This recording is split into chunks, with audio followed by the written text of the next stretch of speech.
Good morning मेरे परिवार वालों और मेरे फ्रेंड्स। बहुत सारे डॉक्टर्स की तरह मैं भी बहुत परेशान हूँ, इसलिए मुझे लगा कि शायद मैं आपको अगर कुछ कुछ चीज़ें बताना चाहती हूँ और मैं शायद अगर ये बताऊंगी और अगर आप लोग सेफ रहोगे तो I might be at more peace. जैसे आपको सबको पता है कि बॉम्बे की हालत तो बहुत ख़राब है और धीरे धीरे बहुत सारे शहरों की और बहुत सारे स्टेट्स इवन टाउन्स की हालत ख़राब होते जा रही है। हमारे हॉस्पिटल्स में आईसीयू बेड्स वेटिंग पे है, पेशेंट्स के लिए बेड्स नहीं है। It's a very very helpless, यानी मुझे इतना हेल्पलेस और लाचार कभी फील नहीं हुआ है। We have to literally manage patients at home with oxygen, and this is not something we are enjoying.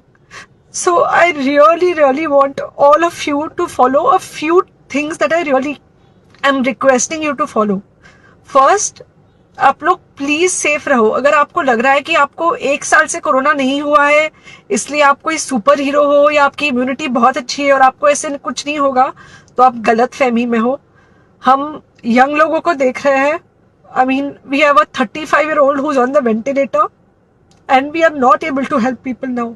So we do not want, we really don't want any of you to be in that situation. So sorry,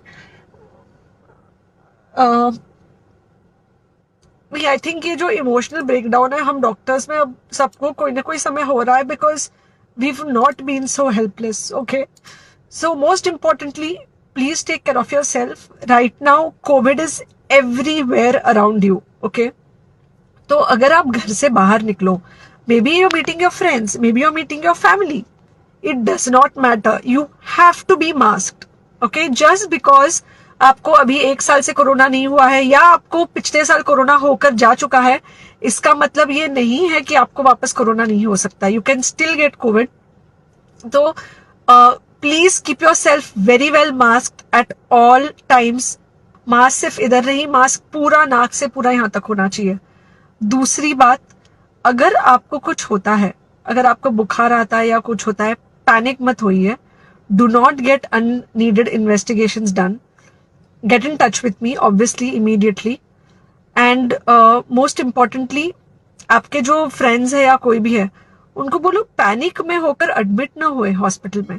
फिलहाल जो situation है वो ऐसी है कि बहुत सारे hospitals में स्टेबल पेशेंट्स एडमिट हो रहे हैं और बहुत सारे लोग जिनको एक्चुअली ऑक्सीजन की जरूरत है उनके लिए हमारे पास बेड नहीं है। So please leave beds for people who actually need it. Third thing, if you have not taken the vaccine, अगर आपने वैक्सीन नहीं ली है किसी भी कारण से, हो सकता है आप ट्रैवल कर रहे हो सकता है आपको वैक्सीन की हिचक हो सकता है आपने कुछ व्हाट्सएप पे फॉरवर्ड पढ़ा हो कि वैक्सीन की वजह से कुछ साइड इफेक्ट्स हो रहे हैं या कुछ हो रहा है। It's untrue. Please take your vaccine. ये हमको डेफिनेट दिख रहा है कि जो लोगों के 2 वैक्सीन के शॉट्स होकर 2 हफ्ते हो चुके हैं उनमें डेफिनेटली हमको इन्फेक्शन, सीरियस इन्फेक्शंस कम दिख रहे हैं और हॉस्पिटलाइजेशन ना के बराबर है। So the vaccine is definitely helping.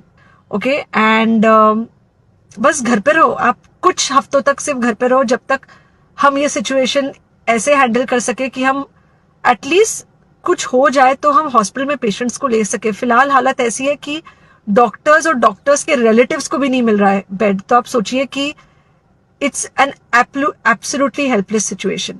Okay, I think अगर हम सब इतना ध्यान रखेंगे we will definitely come through this second wave very well.